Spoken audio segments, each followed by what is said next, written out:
Halo, perkenalkan nama saya Dr. Rita Ramayulis DCN MKes, cukup dipanggil dengan Ibu Rita.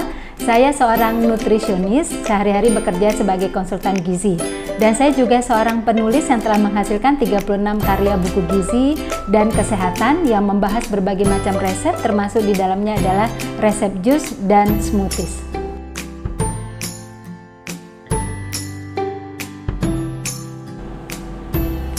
Untuk mendapatkan manfaat olahan sayur dan buah dalam bentuk smoothies, maka ada beberapa hal yang harus diperhatikan. Yang pertama adalah besar porsinya. Besar porsi menentukan apakah kandungan mikronutrien itu bisa didapatkan sesuai dengan yang kita butuhkan. Maka secara panduan praktisnya adalah untuk sayur bisa menggunakan takaran menggunakan genggaman. Kita bisa mulai menggunakan sayur untuk satu saji itu adalah 1 genggam. Kalau sudah terbiasa, kita bisa gunakan 2 genggam. Maka 1 atau 2 genggam ini setara dengan 50-100 gram yang bisa memberikan kebutuhan zat gizi kita untuk pemenuhan 1 kali makan untuk pemenuhan sayur tersebut. Dan yang kedua adalah buah. Nah, untuk buah takarannya itu menggunakan ukuran rumah tangga atau takaran potongan yang lazim kita sajikan pada hidangan sehari-hari. Nah, kalau misalnya menggunakan buah apel, bisa diambil 1 buah apel. Kalau menggunakan buah naga, bisa diambil menjadi setengah buah naga.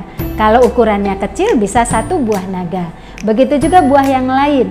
Kalau untuk buah melon, pepaya, kemudian semangka, bisa kita gunakan ukuran yang lazim untuk disajikan pada saat sajian hidangan makanan utama.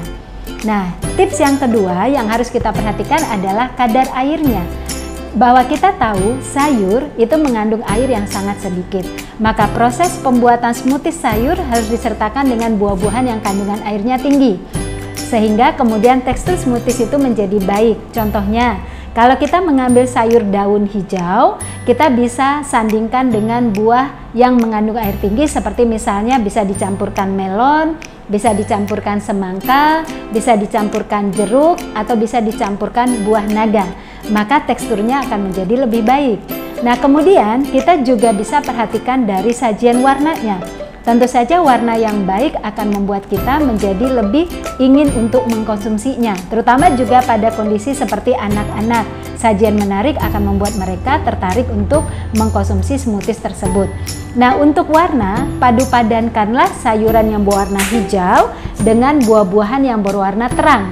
Misalnya, sayuran daun yang berwarna hijau bisa kita kombinasikan dengan buah naga yang berwarna merah gelap, dan kemudian dia akan menjadi paduan itu berwarna pink.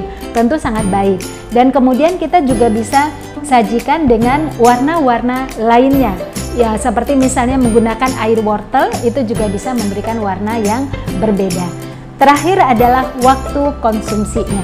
Sesungguhnya waktu konsumsi yang baik bagi smoothies tidak ada aturan yang pasti. Tidak mesti harus ketika perut kosong, tidak mesti ketika pagi hari, siang, ataupun malam. Yang perlu diperhatikan adalah komposisi di dalamnya. Ketika smoothies itu terbuat dari semua bahan yang kita butuhkan, misalnya terbuat dari aneka sayur dan buah, lalu ada tambahan protein seperti susu, ada tambahan yogurt, ada tambahan kacang-kacangan. Nah, ini bisa masuk ke dalam satu hidangan makanan pokok. Jadi dia bisa dijadikan smoothies pengganti makan. Tetapi kalau hidangan itu hanya terdiri dari sayur dan buah saja dan sedikit tambahan susu, mungkin ini bisa dijadikan sebagai hidangan selingan, dikonsumsi di antara waktu makan. Nah, untuk anak-anak sebaiknya memang diberikan dalam bentuk waktu selingan sehingga kita bisa memastikan kecukupan mikronutriennya yang tidak terpenuhi dari ketika waktu makan utama.